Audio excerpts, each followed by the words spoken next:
The boat was a 38-foot trawler, old but solid, restored by my father and me over 3 summers. It wasn't flashy. No chrome rails or neon lights. Just steel, teak, and a diesel engine that sounded like a heartbeat. I kept it docked at the community marina, which, according to every document I had reviewed before closing, was deeded access, not HOA-controlled property. The HOA board disagreed. The first letter arrived 2 weeks after I moved in. Notice of violation, unauthorized vessel, non-conforming appearance, failure to submit marine aesthetics request. I laughed and tossed it in a drawer. The second letter came with a fine. The third came with a threat.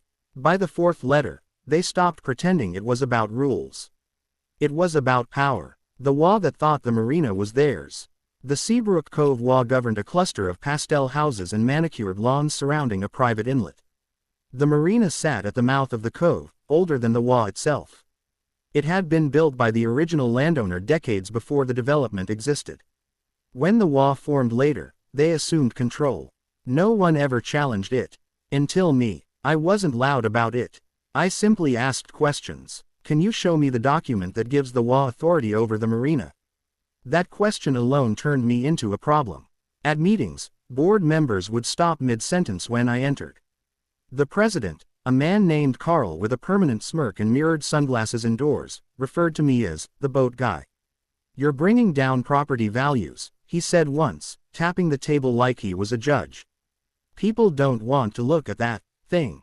I reminded him that aesthetics clauses didn't apply to property the HOA didn't own. That's when the intimidation started. Harassment comes in many forms.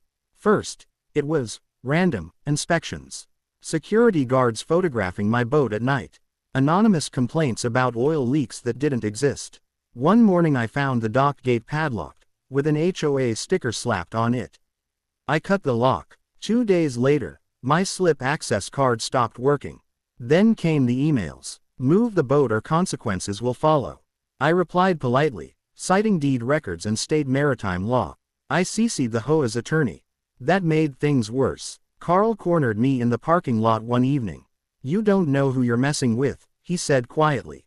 "This community protects itself." I didn't respond. I wish I had recorded that conversation. The night everything burned. It was just after midnight when my phone rang. "Sir," the dockmaster said, his voice shaking. "You need to get down here. There's been a fire." I arrived to flashing lights, smoke, and the smell of burned fiberglass. Firefighters had already extinguished it, but the damage was done. My boat was a blackened shell. The cabin roof collapsed. The engine compartment melted. Someone had poured accelerant across the deck. The investigators didn't even hesitate. "Arson," one of them said. "Targeted." The dock's security camera, conveniently offline that night. Witnesses? None. But someone had seen an HOA security patrol vehicle near the marina an hour earlier. Carl sent a mass email the next morning. The HOA condemns last night's tragic accident. This highlights the dangers of unauthorized vessels. Accident. That word flipped a switch in me. They hadn't just destroyed property. They had crossed into criminal territory. And they had no idea who they were dealing with. What the HOA didn't know about me. Before I retired early, I worked in forensic accounting and regulatory compliance. I specialized in tracing money, freezing assets, and unraveling financial misconduct. And HOAs, they're a goldmine of bad bookkeeping. Within a week of the fire, I requested financial records under state HOA transparency laws. They tried to deny it. That denial alone violated statute. So I filed a formal complaint. Then I subpoenaed. What I found was staggering. Undisclosed consulting fees, paid to board members. Reserve funds used to cover personal expenses. Insurance claims filed for dock maintenance, that never happened. And the marina, the HOA had never legally owned it. But they had been collecting marina fees for years. That's called fraud. The freeze. I didn't sue right away. Instead, I filed reports with the State Department of Consumer Affairs, the Attorney General's office, and the HOA's own bank. I attached documentation, receipts, emails, wire transfers. Within 72 hours, the HOA's operating account was frozen pending investigation. Then their reserve account. Then their insurance carrier suspended coverage. The board panicked. Maintenance stopped. Landscaping crews walked off. Security contracts were canceled. Automatic payments bounced. Residents started asking questions. Carl called me. Fix this, he demanded. You did this. No, I said calmly. You did this when you burned my boat. There was silence on the line. The dominoes fall. The fire investigation progressed faster than the HOA expected.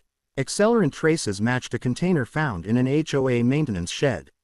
Access logs showed only 3 people had keycard entry that night. 2 were out of state. 1 was Carl. When detectives interviewed him, he claimed he'd been checking on dock safety. At midnight, with gasoline, the HOA's lawyer resigned within a week. Then another board member flipped, admitting the fire was meant to send a message. Arson conspiracy charges followed. Civil lawsuits piled up from homeowners furious that their dues had been misused. And then came the final blow. Dissolution. Under state law, an HOA can be forcibly dissolved if it's found to be operating fraudulently or criminally. The Attorney General filed the petition. The court agreed. The HOA was dissolved. Assets seized. Board members barred from serving on any HOA again. Criminal cases pending. The marina reverted to its rightful status, independent, deeded access property. The community hired a professional management company afterward, one that stayed firmly in its lane. Epilogue. Justice floats. I never rebuilt the boat. Instead, I salvaged the nameplate and mounted it in my study. The insurance payout, after the arson ruling, covered more than its value. Sometimes I walk past the marina and see residents fishing quietly, free from the board that once ruled them through fear. Carl, last I heard, he was fighting charges and selling his house. Turns out intimidation only works when the other side is afraid. They torched my boat to scare me.